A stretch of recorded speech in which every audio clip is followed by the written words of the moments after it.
E nós estamos aqui nesta manhã do dia 4 de janeiro.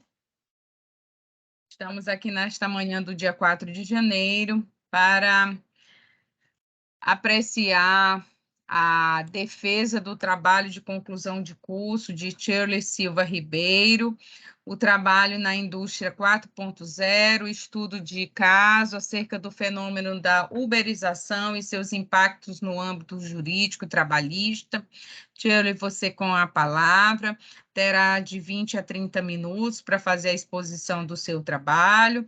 Ao final, a banca irá fazer suas considerações e questionamentos. Posteriormente, nós pediremos à plateia que se retire da sala e você também, para que a gente possa fazer a avaliação e aí depois vocês retornam, ok?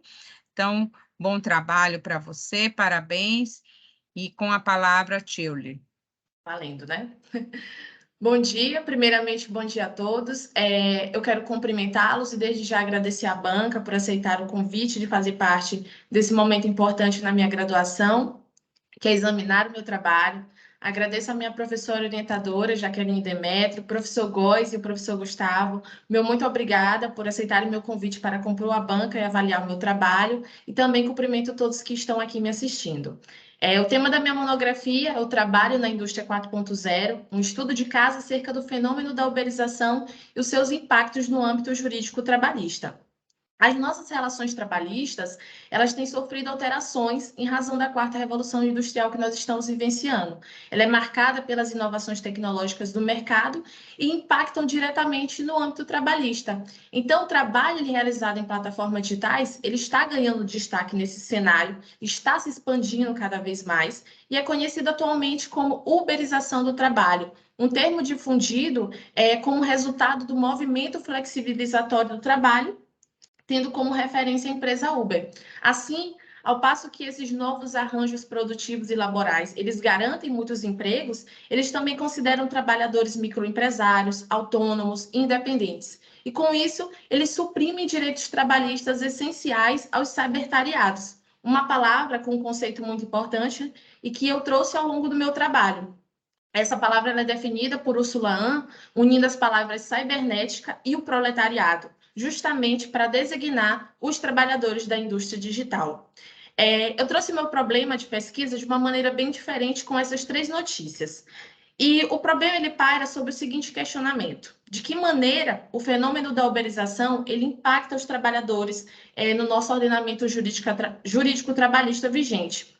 Então, como primeira, eu fiz um recorte de uma reclamação sobre o iFood do entregador que foi banido da plataforma discricionariamente. Ele afirma nessa reclamação que ele trabalhava o dia inteiro, que ele mal almoçava e que ele não entendia o porquê que ele tinha sido banido. E ele diz, inclusive, nessa reclamação, que é de 9 de dezembro do ano passado, que ele acreditava que estava sendo banido dessa plataforma porque as pessoas talvez estariam colocando que ele não estava recebendo a mercadoria ou dando uma nota baixa para ele, que ele não poderia entender.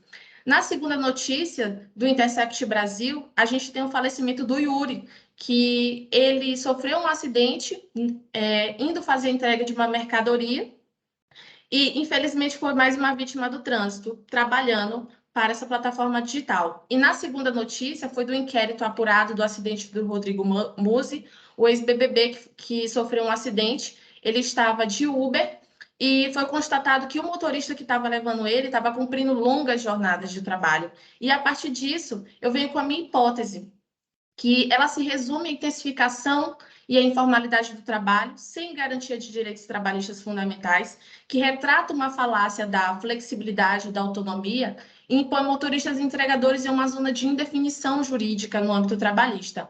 Então, esse tema ele tem relevância social e jurídica em razão da extensa proporção de colaboradores atuantes e controlados pelas empresas atuando em plataformas digitais, e especialmente nesse estudo, que é a minha delimitação temática, a Uber e o iFood. E é necessário compreender como essa transformação ela está sendo compreendida no direito do trabalho, como afeta a segurança e a saúde laboral dos cybertariados e se lhes são garantidos direitos mínimos. Então, temos como objetivo jurídico analisar esse fenômeno, identificando os elementos configuradores que impactam no âmbito trabalhista e como objetivos específicos analisar a violação dos direitos trabalhistas, com relação a esses aplicativos, as causas e as consequências e as razões que podem levar o trabalho nas plataformas digitais ao excesso de trabalho, à baixa remuneração, ausência de direitos de segurança e saúde, e os precedentes também que vão ser analisados, tanto do TST, TRTs e de tribunais internacionais.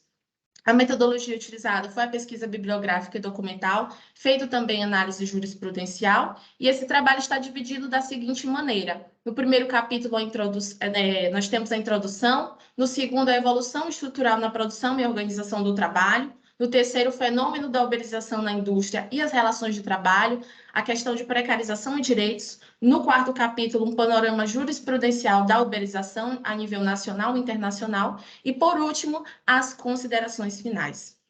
Agora, entrando no nosso segundo capítulo, que trata das evoluções estruturais na produção e organização do trabalho, ele foi dividido, eu divido aqui esse período histórico. Primeiro, na sociedade pré-industrial, dividindo os marcos temporais como a sociedade pré-industrial, onde a gente tem a escravidão, a servidão e as corporações de ofício. E nesse momento em que já existe, a gente não há o que se falar em direito do trabalho, não há o que se falar em proteções ao trabalhador, né? Na escravidão, nas corporações de ofício. E aí, com o declínio da sociedade feudal, e o crescimento das cidades, o desenvolvimento e ampliação do comércio, que leva a Europa Ocidental a um extenso processo de transformação, a gente já tem o início das revoluções industriais, que atualmente nós temos 4. E aí, na primeira, nós tivemos o fenômeno da alienação da mão de obra, que consistia com a venda de força de trabalho do proletariado aos proprietários dos meios de produção. Na segunda, a gente já tem um período de expansão da industrialização, surgimento de tecnologias, e surge também modos de organização, como o taylorismo e o fordismo, né? No taylorismo, o trabalhador ele era monitorado segundo o tempo de produção. E nisso ele tinha que fazer a sua tarefa no menor tempo possível, ele tinha que se desdobrar para cumprir o tempo cronometrado. E aí, com o declínio desse modelo, surge o Fordismo, que também impactou os trabalhadores de uma forma muito negativa. Um dos problemas gerados era a repetição de uma mesma tarefa por um longo período. Os trabalhadores eles se desgastavam muito mais facilmente, além do baixo salário. Com a crise do Fordismo, se projeta a nossa terceira revolução industrial, com o toyotismo, que adotou o sistema just-in-time, muito importante para o decorrer desse trabalho, que preza o atendimento da demanda e a eliminação do estoque, e que o trabalhador ele podia executar diversas tarefas diferentes durante a produção. Contudo, esse modelo ele reduzia a quantidade da mão de obra e exigia um conhecimento muito mais diversificado por parte do profissional. Com o capitalismo tecnológico, eis que surge do pós-modernismo no nosso século XXI, surge a nossa quarta revolução industrial, conhecida também como era da indústria digital. É a revolução industrial mais rápida e vista até agora e que proporciona muitas mudanças nas nossas cadeias globais de trabalho, as formas de produzir e que exige um novo perfil profissional, que aumenta a produtividade e torna o colaborador responsável por todo o processo produtivo do trabalho. A par disso, nós vamos passar para o terceiro capítulo, em que se versa sobre o fenômeno da uberização e as relações de trabalho. E nesse capítulo é possível compreender a atuação das empresas Uber e iFood, né? O fenômeno da uberização. Elas como as principais percussoras desse fenômeno aqui no Brasil. Ambas têm a principal atividade de utilizar a plataforma para explorar capital e em ambas possuem uma relação tríplice de manter o contato entre o motorista, o entregador, o consumidor e a plataforma digital, que é a tecnologia proporcionada por essas empresas. E ao tratar dessa relação, a gente tem que saber qual é o vínculo de emprego, se existe ou se não existe essa relação de emprego entre o cybertariado versus Uber e iFood. E esse é um dos pontos importantes, porque o nosso artigo 2º e 3º da CLT, ele expressa que é necessária a presença de uns requisitos para haver existência de vínculo, que é pessoa física, não eventualidade, onerosidade, pessoalidade, subordinação. Então, em razão disso, alguns tribunais eles não reconhecem o vínculo justamente por conta da ausência de algum desses requisitos. Nesse primeiro processo que eu coloquei no slide, que não foi reconhecido o vínculo, que é um recurso de revista, o relator ministro Ives Granda Martins Filho, ele compreendeu que não havia requisitos para configurar a relação, o cidadão é que ele se predispõe a ser parceiro da empresa que atua na plataforma e que ele possui autonomia. Ele entende também que a empresa ele não vincula metas ou sanções, identifica o caráter autônomo, diferente do processo de 2022, que é este último, que foi reconhecido o vínculo empregatício, que é da Justiça do Trabalho do Estado de São Paulo. O desembargador Francisco Ferreira Jorge Neto, que foi o relator desse processo, ele evidenciou os componentes da relação, atribuindo eles à nossa nova era digital. Ele entende que a pessoalidade, ela se encontrava em razão do motorista não poder ser substituído na sua atividade, que a onerosidade também se encontrava, porque apesar dessa remuneração ser incontroversa na relação entre o aplicativo e o trabalhador, ele identificou também que a não eventualidade se identificava porque o autor dessa ação ele trabalhou por 5 anos ininterruptos e também que havia o controle de habitualidade, porque o profissional ele tinha que cumprir as metas sob a pena de ser desvinculado da plataforma. Então, está evidenciado, porque se ele recusava chamadas por corridas, poderia resultar na sua sanção. E sendo a subordinação um dos maiores fatores de divergência, a doutrina ela já aborda a questão da subordinação disruptiva, que ela é muito mais próxima da nossa realidade e que está mais próxima do modelo uberizado em razão das tecnologias disruptivas, né, que alteram o segmento normal do processo. Essa subordinação, ela se dá mediante o controle de algoritmos, comandos ou programação e quebra paradigmas com a nossa subordinação clássica. Essa fiscalização ela se torna muito mais rígida, muito mais rápida, intensa, porque os dados eles são coletados de uma maneira muito mais rápida e operada pela plataforma. Então, o entendimento aqui é que os cybertariados são sim subordinados, visto que estão em constante fiscalização pela inteligência artificial. Eu queria ressaltar que em outubro do ano passado, o TST ele acumulava 496 processos, isso é uma informação do próprio TST, e desde 2019 eles já tinham começado a julgar essa questão do vínculo, porém estavam cogitando submeter ao Tribunal Pleno para fixar uma tese. Só que ontem já tivemos uma notícia diferente com o novo ministro do Trabalho, e isso com certeza vai impactar no decorrer sobre esse assunto. Agora, acerca da jornada de trabalho, a nossa CLT, ela expressa tanto no 58 quanto e no 59 que a nossa jornada não pode exceder a 8 horas diárias. O mesmo se aplica a um motorista que tem a sua CTPS devidamente anotada, que é regido pelo artigo 235C, que também dispõe sobre 8 horas. Só que essa limitação e proteção quanto à jornada, ela não é a realidade dos motoristas uberizados no Brasil. Em razão do desconhecimento do vínculo, ele pode trabalhar quantas horas ele quiser, pode ficar à disposição do aplicativo para receber suas chamadas, em razão do modelo ser sob demanda. E aí eles são postos pela empresa como parceiros autônomos também justamente por isso, são livres para decidir sua carga horária. Só que o que acontece? Por ganharem tão pouco, eles são impulsionados a trabalhar o máximo que suportam, porque, pois, muitas vezes, a plataforma é a sua ocupação principal. E a precificação é delimitada por ela. Então, sendo baixa, e por isso, em razão da dependência em garantir o seu sustento, o trabalhador uberizado ele faz longas jornadas de trabalho para satisfazer sua necessidade. Apesar da Uber ter lançado em 2020 uma ferramenta que delimita a jornada de trabalho por até 12 horas, o cybertariado ele acaba encontrando uma manobra, porque ele pode sair da Uber depois de ele completar as 12 horas, mas ele pode migrar para o iFood e passar mais 12 horas trabalhando, e lá se vai 24 horas de trabalho dentro das plataformas. Essa preocupação, ela não para somente sobre a saúde do trabalhador, mas também da nossa sociedade, porque um motorista cansado, com desgaste físico, ele está muito mais propenso a cometer acidentes. Agora, sobre o subtópico do chefe cibernético e a falsa autonomia do trabalho, neste tópico eu destaquei acerca da controvérsia sobre a liberdade de trabalhar nessas plataformas. Observa-se que há diferença e que ele não poderia ser considerado um autônomo, não poderia ser essa liberdade, porque um trabalhador autônomo ele não é empregado do empreendimento do outro. Ele executa pessoalmente seu negócio, ele é possuidor do empreendimento, ele tem sua estrutura e, a partir disso, ele assume os riscos do negócio, além dele não ser assalariado e sequer dirigido ou subordinado, né? Só que, na prática, os trabalhadores autônomos criados pela Uber e pela iFood, eles não detêm de autonomia e sequer independência, porque justamente existe a figura do chefe cibernético, também chamado de chefe algoritmo. Ele é marcado pela inteligência artificial, que tem um controle de gestão muito rígido. Então, esse chefe ele realiza diversas tarefas simultaneamente, atua sobre os trabalhadores, lhe determinando comportamento perante o passageiro, solicita avaliações de uma forma muito superficial, que muitas vezes ela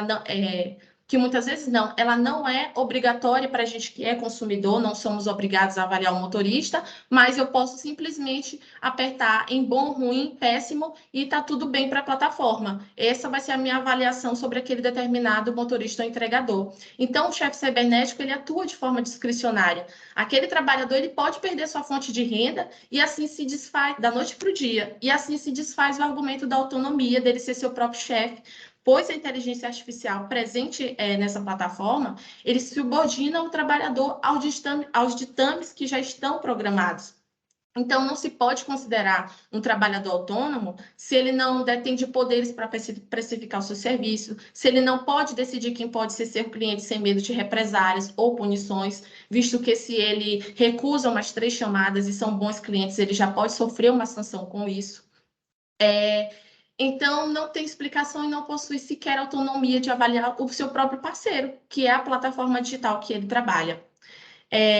Partindo agora para o panorama jurisprudencial acerca da uberização, foi abordado alguns precedentes da Espanha, da Holanda e do Reino Unido. Na Espanha, existe a empresa chamada de Glovo, ela atua nos mesmos moldes da empresa iFood, e o Tribunal Supremo da Espanha ele enfrentou essa questão da autonomia dos trabalhadores que atuam nessa plataforma e reconheceu a falsa autonomia desses entregadores. Ela reconheceu que a empresa é prestadora de serviços, mas estabelece condições para realizar, e que ela é proprietária dos bens de atividade. Então, o tribunal ele ressaltou a necessidade dos critérios de subordinação e que esses meios de produção eles são principais e o entregador ele não teria como prestar um serviço sem essa plataforma e também destacou a questão das avaliações, que o motorista bem avaliado ele era o que possuía mais preferência nas corridas. Enquanto na Holanda, o Tribunal Distrital de Amsterdã ele proferiu um acórdão numa ação coletiva, reconhecendo também que os motoristas que trabalham na plataforma são empregados da empresa, inclusive condenou a pagar danos morais e materiais ao sindicato da categoria. E nesse acórdão foi destacado sobre a existência da rigidez do algoritmo, para vocês verem que essa questão de como o algoritmo ele opera nessas plataformas é intensificada também no panorama jurisprudencial internacional. Não muito diferente no Reino Unido, que a Suprema Corte também reconheceu que os motoristas da Uber são empregados e não são trabalhadores autônomos, e também evidenciou que a empresa que fixa os valores do serviço, que impõe os termos do contrato unilateralmente, o colaborador ele não pode refutar as cláusulas daquele contrato. Inclusive, isso também foi visto no acórdão da Holanda. Aqui no Brasil, por sua vez, eu pude constatar que a maior parte das demandas justamente versam sobre o reconhecimento do vínculo e eles pugnam pela condenação da empresa também ao pagamento de verbos trabalhistas. Então, aqui na apresentação eu trouxe 2 casos, o de 2020 da Justiça do Trabalho de São Paulo. Esse processo não foi reconhecido o vínculo entre o entregador do iFood numa ACP proposta pelo MPT da Procuradoria Regional de São Paulo, e a magistrada ela proferiu uma sentença entendendo que a relação de trabalho com a empresa é de serviço terceirizado.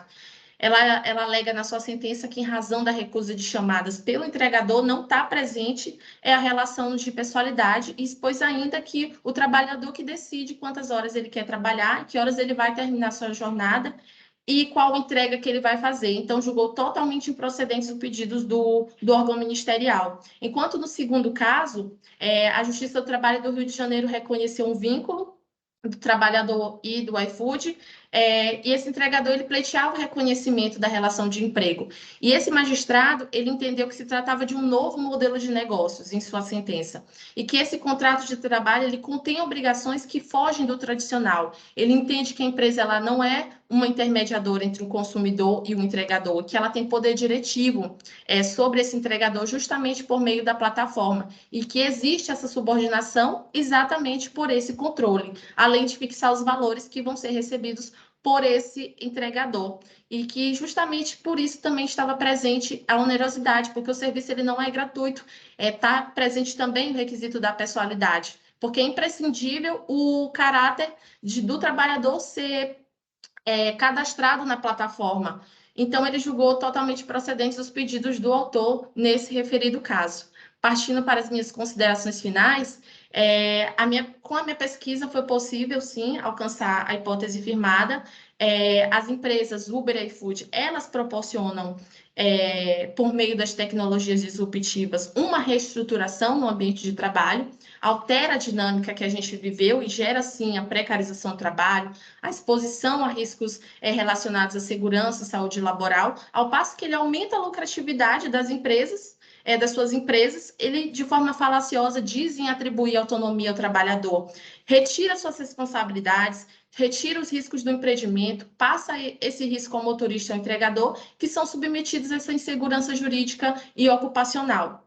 Então, demonstra-se assim a necessidade do reconhecimento do vínculo empregatício, né, que ainda é um impasse no nosso cenário jurídico brasileiro e que eu vejo que vai ser um grande desafio daqui para frente. E a respeito do requisito da subordinação, ele é cabível sim nesse sentido, o conceito da nossa subordinação disruptiva, que dá um impasse também na nossa doutrina. Ele permite esse entendimento de que a relação de trabalho versus a tecnologia. Então, nesse conceito é demonstrado que até mesmo as análises jurisprudenciais verificam que a plataforma digital ela é uma gestora, que ela impõe fiscalização sobre os cybertariados. Então, ela tem poder sobre o trabalhador que está subordinado. E os moldes que essas empresas operam, elas exigem longas jornadas de trabalho, que é exaustivo, que é prejudicial à saúde do colaborador e põe em risco tanto a sua vida quanto ao passageiro. Então, essas hipóteses, elas são confirmadas em virtude da intensificação dessa informalidade presente nesse modelo, que não garante direitos trabalhistas decentes, que burlam legislações trabalhistas justamente com o fim de aumentar seus lucros, e em razão da hipossuficiência de muitos, a expropriação da sua produção, enquanto essa empresa ela lucra com valores exorbitantes, e depreende-se ainda a necessidade de regulação acerca dessa matéria. Visto que esse modelo realizado ele traz riscos que podem ser fatais, como já vimos em uma notícia que eu passei anteriormente, e exige, assim, a necessidade de regulamentação dessa proteção. O trabalhador ele deve gozar, ele deve ter direito ao descanso, às férias, às verbas trabalhistas. E, por fim, esse estudo também propõe, como desdobramento futuro, a necessidade de inversão das responsabilidades no modelo de trabalho uberizado. Essas empresas de plataformas digitais, Uber e iFood, elas têm que ter responsabilidade com seus trabalhadores, pois não deve ser negado, não pode ser suprimido o acesso a direitos básicos e mínimos. E o nosso Poder Judiciário, ele precisa defender com mais veemência o valor social do trabalho, a garantia de direitos ocupacionais e toda a sua atuação laboral, justamente com foco na redução e precarização dos trabalhadores. Então, se deve ter um olhar sobre o atual modelo e quão ele se difere do trabalho clássico, qual o profissional do direito ele já se encontrava habituado, e eis que surge essa necessidade de ampliar os direitos trabalhistas à nova realidade. Aqui é um pouco do meu referencial teórico, Klaus Schwab, Renan Kalil, Úrsula Ans, Fausto Gaia, Ricardo Antunes, foi um dos referenciais teóricos que eu mais utilizei na pesquisa sobre quarta revolução industrial, trabalho uberizado. E assim concluo a minha apresentação. Meu muito obrigado a todos. E é isso. Abro agora para as perguntas, para as dúvidas, questionamentos. Sensacional. Olha, eu já estou induzindo a banca, ok? Shirley, coloca a sua sua tela de início do seu trabalho, porque caso queira, né, fazer um print da tela com a sua temática, enfim. E aí eu chamo nossos queridos Gustavo e Góes para que a gente possa fazer a análise do trabalho Aqui. de Shirley, tá? Olha, eu sei que você também, viu, Góes? Porque ela também já trabalhou com você e foi uma das possibilidades de ter como orientador, mas a gente Estou sabe até que a demanda. enciumado. Eu fiquei foi enciumado com essa escolha dela, para ser bem Olha, mas sincero. a Shirley, eu vou logo justificar. Não Né? fique, porque ela foi minha monitora por muito tempo, Uhum. tá? A gente já fez várias coisas juntos, inclusive artigos, então não fique, tá? Mas com certeza esse trabalho vai ser uma bela publicação, que eu não abro mão, viu, Shirley? A gente fazer essa publicação, e eu não quero menos do que um Qualis A1, né? Enfim. Então, meus parabéns, e eu dou a Obrigada. palavra aos membros da banca, que poderão fazer as suas considerações, professor Góes, e, na sequência, professor Gustavo.